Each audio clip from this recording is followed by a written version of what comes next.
Hello and welcome to episode 5 of On the Edge Sports Podcast with myself, Brendan Tierney, and joined once again by Emlyn Mulligan. Emlyn, we're now down to the last 4. It's preview time for the semi-finals this Saturday and Sunday in the heat.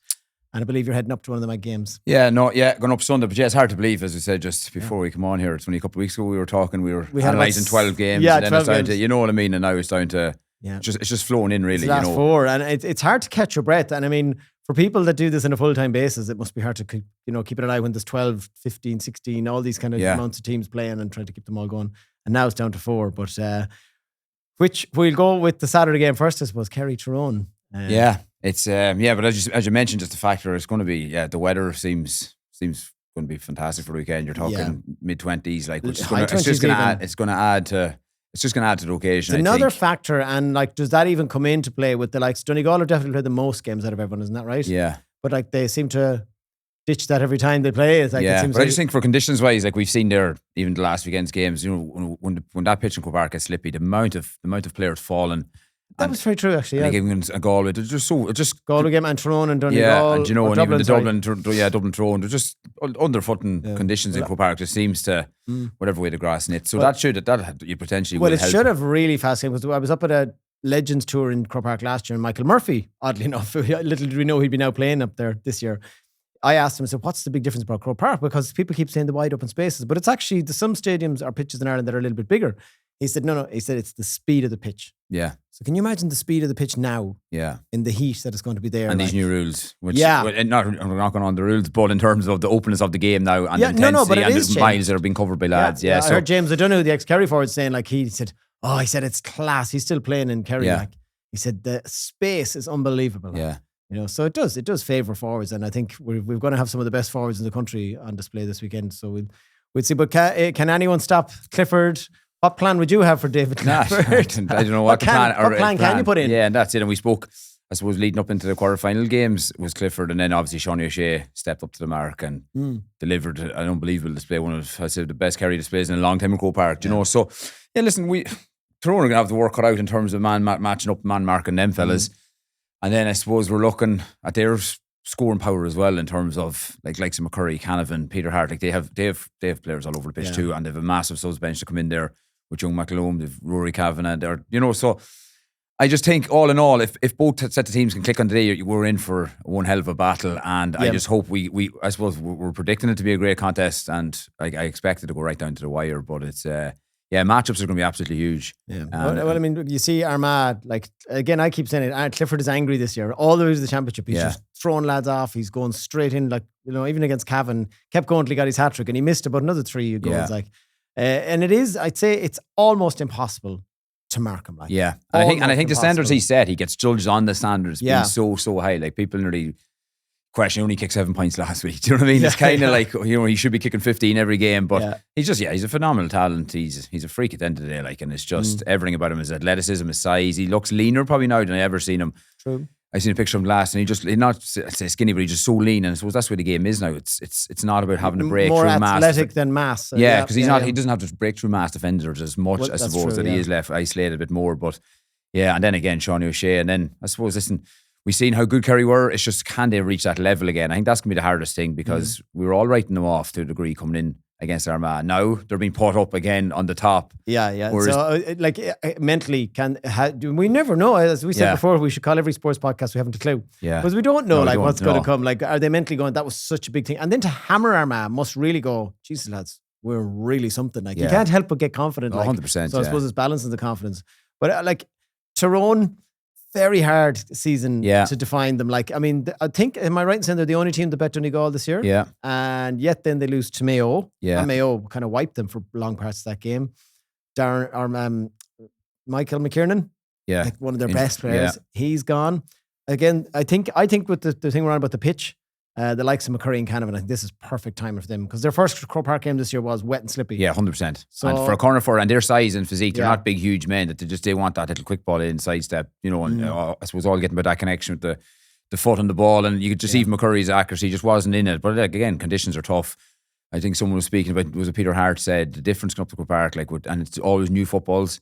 And if there's a bit of wet at all, he says, you hit it, it's just slipping. It's just consistently slipping out of fella's hands. And that's all something that boys have to overcome, I suppose. But No, I just think, there's the makings of a great game. And like, you like some miler back there, then these boys that can run, like, Of course, I remember was it him picked up Holly Clifford a couple of years ago in the Yeah, All-Ireland I was only final. hearing So about that there's going to be today, there's going to be renewing battles there. And Well, there's the 2021. For a lot of Yeah. people say the bit of a spoof by Tyrone, and some people say, did that put Kerry off that year? And next thing they catch them on the hop. yeah, and again, You a know? lot of that came down to them probably, I suppose, nullifying Clifford to a degree in that game. And Yeah. people always said then when you take him out of it that they're obviously they're just not the same team. But no, listen, in fairness, some like Thomas Sullivan, I think he's out injured. Thomas Sullivan's out, Jim O'Connor is out, and Yeah. Barry Dan O'Sullivan. They're all out. I mean, like, Thomas Sullivan's an important player. He's, Obviously, against Armagh, they seem to fill the void in midfield, which surprised everyone. But Thomas Sullivan is a key member of that team. Like, so it'll be interesting to see how they sorted them. But I have a feeling that Kerry, they've revenged the 2021. Like, that was different rules. Yeah. Different rules. I don't think Tyrone have made anyone to the standard of forwards that Kerry No, have. that's true. And if they click, if you're trying to lean towards someone, it's very hard because you look at like the big men thrown around the middle as well. But that's it. They're huge, and that's they're games just have been physical. turned. And then if you're looking, listen, if Niall Morgan puts in a 9 out of 10 performance, how important he can be, and in terms of again free kicks, 2-pointers from 50, 60 yards. No more than we spoke about Rory begging for one, and it's in Morgan's locker as well. You know that. So you said that there. It's funny you're predicting what do we know, like, but if I could say now, Tyrone will win, and then someone now like, oh sure, not aged well, as someone says. Yeah, but like it's only the fun of it. Like, as you said, like both keepers, I think, of all stars in their back pocket from over the years.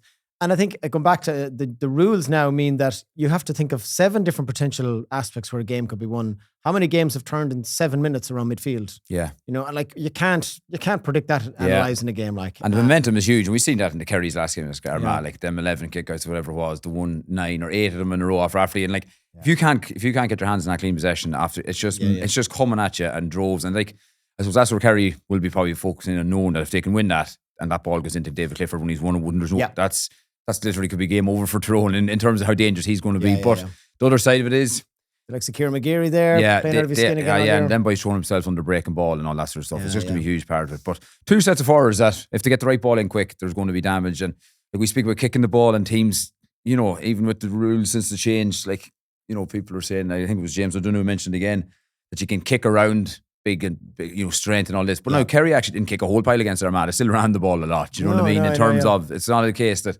they looked up and kicked them. Meath are probably the team that actually kicked more ball, I'd say, than any team maybe at this of the 4 that's left. But if I was leaning towards someone, I'd probably lean towards a draw potentially, and maybe possibly Tyrone to win it. I just think likes the youth that Tyrone have off the bench, I think they're just they could bring it an extra bit of energy. But again, it's a toss of a coin. Yeah, and Kerry are 4-7 on, favourites, and Tyrone are 7-4. So the bookies are seeing that. But again, I think it's the difference in the pitch. What do they know? Not true. They've got it wrong as many as all year.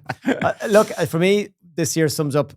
It's either your midfielders winning ball. The second thing you have to do is, can you win the dirty ball? Yeah.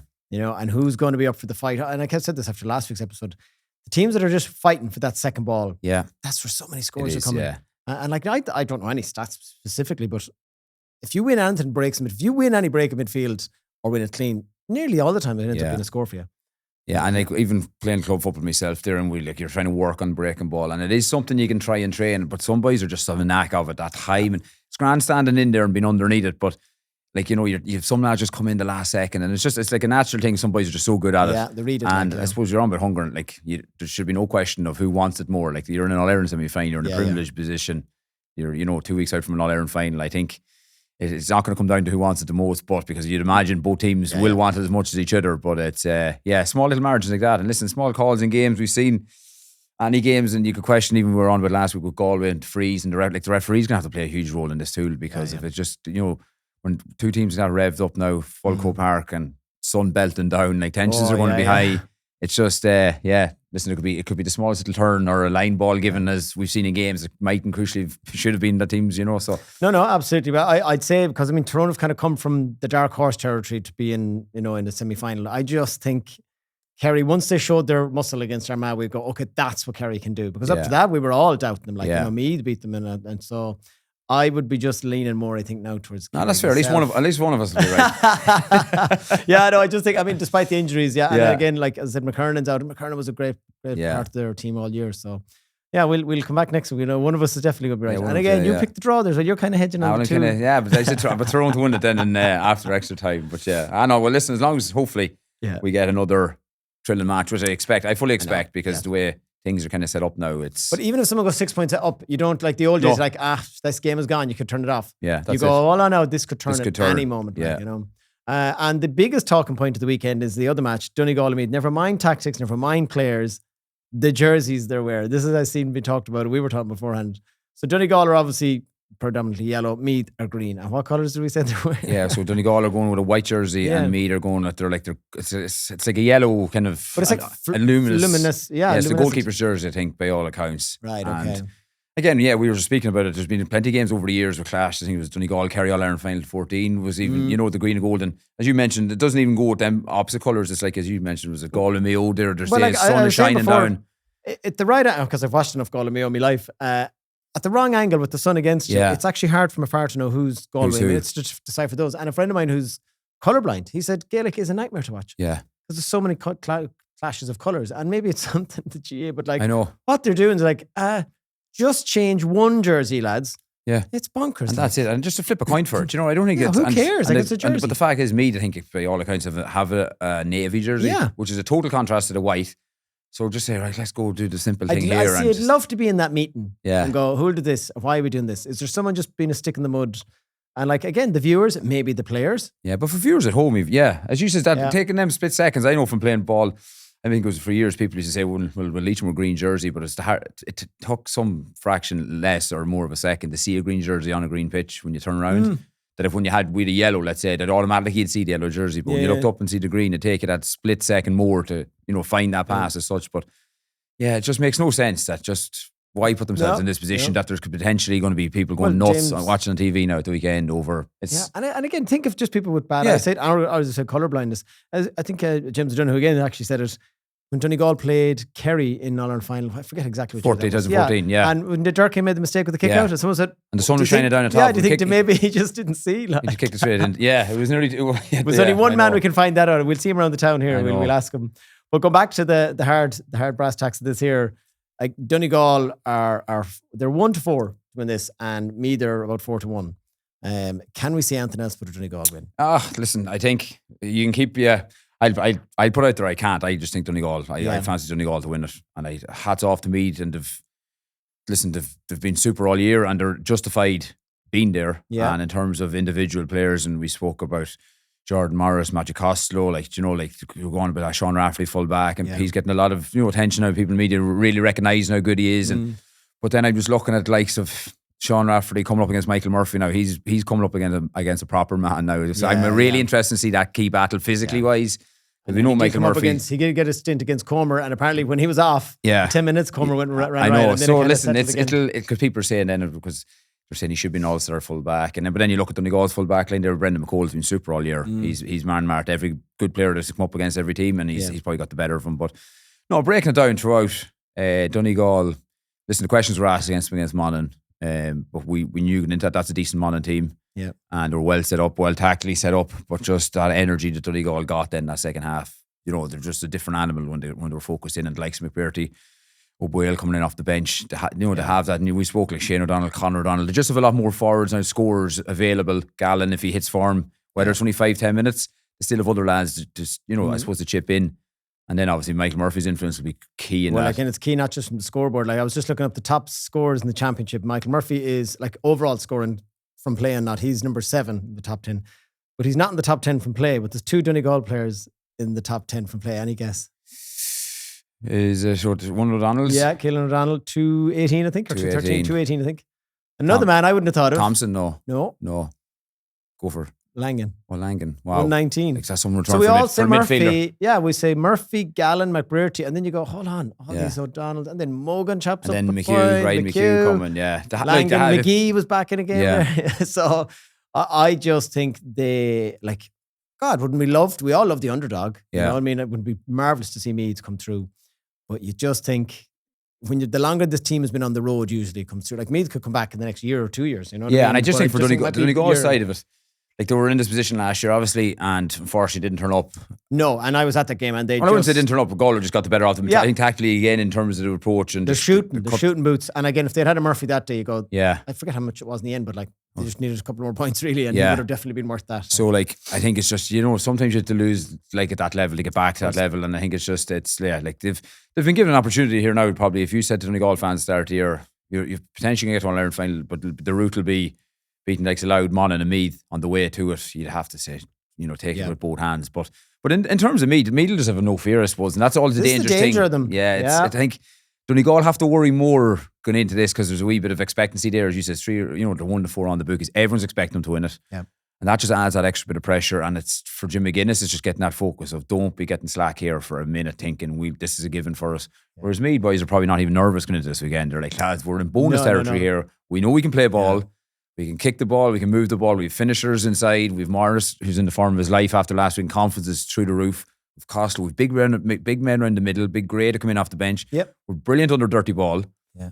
And just here's a free shot of it. And I think, and team, and now if you have a bit of bravado, go, sure, if it's not working perfectly, flick the ball in there. Yeah, because that is happening all the time. And if your forwards move, as we said, the Meath and Galway game was so different. Galway didn't seem to move, whereas Meath were. Yeah. And Morris is just an absolute gem. Like he could do anything. He nearly scored an amazing soccer goal. Yeah. So that's what I'm saying. He'll take on anything. And I just think for Donegal's point of view, I think they need to bring something maybe possibly a wee bit different too. Because in fairness to Meath against Galway, when they did get set up, they look defensively solid enough, but like Donegal aren't kicking a whole pile of ball. But sometimes you just like to see, right, Murphy's in there his own. Let's put ball in. Let's put this fullback of Meath, Rafferty, under a bit of pressure. Absolutely, like shake him up at the beginning of the game. Go, oh God, I'm out of depth here. Maybe let's repeat. He might rise to it. But like that first, we always go back to that goal in 2012 was the All-Ireland final. Murphy's first goal, Lacey put the diag in on top of him against Mayo. Like, let's set the standard here, lads. If he's in there, just put it in on top of him. And sure. Yeah.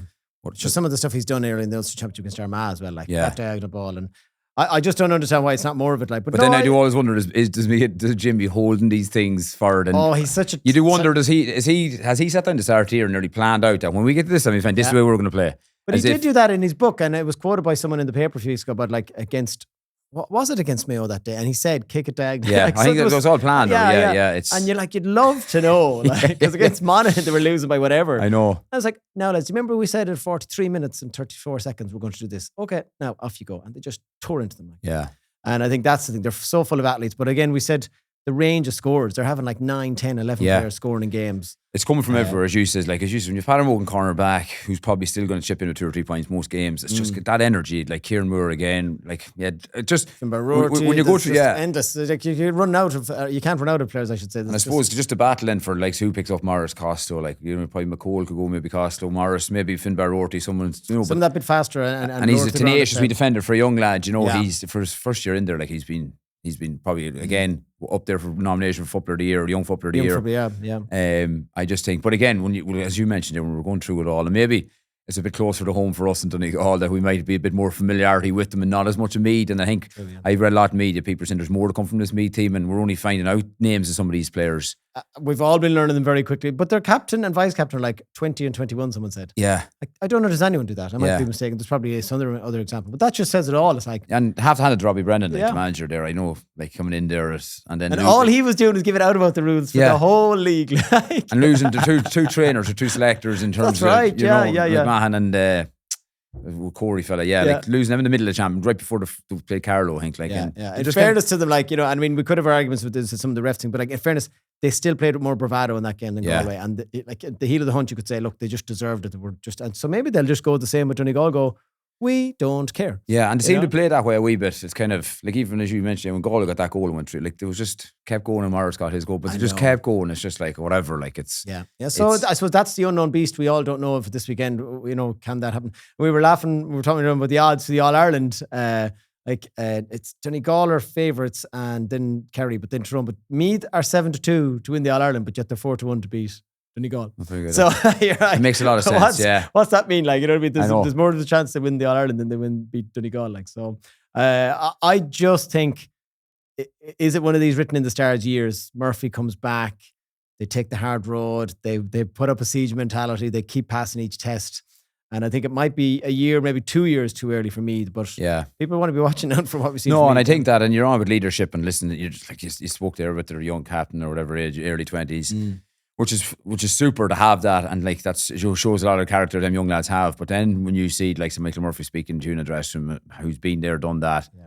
For a younger Donegal lad looking up at him, who still, like I heard Shane O'Donnell done interviews there a few weeks back, they're still in awe. Like they're like he's the most famous Donegal man to know. Do you know what I mean? Yeah, be sitting in the dressing room with that and having the respect still off him, like whatever he says, no more than Jim McGuinness. It's gospel. So I just think to have that leadership around, having the experience, and as you mentioned, having that defeat even last year in the semi-final and the disappointment of it, I'm sure they're saying, there's no way Jim McGuinness is back here saying we cannot leave this game behind us, and it'll be whatever it takes. And it's I just think it'll be just one step too far from Meath.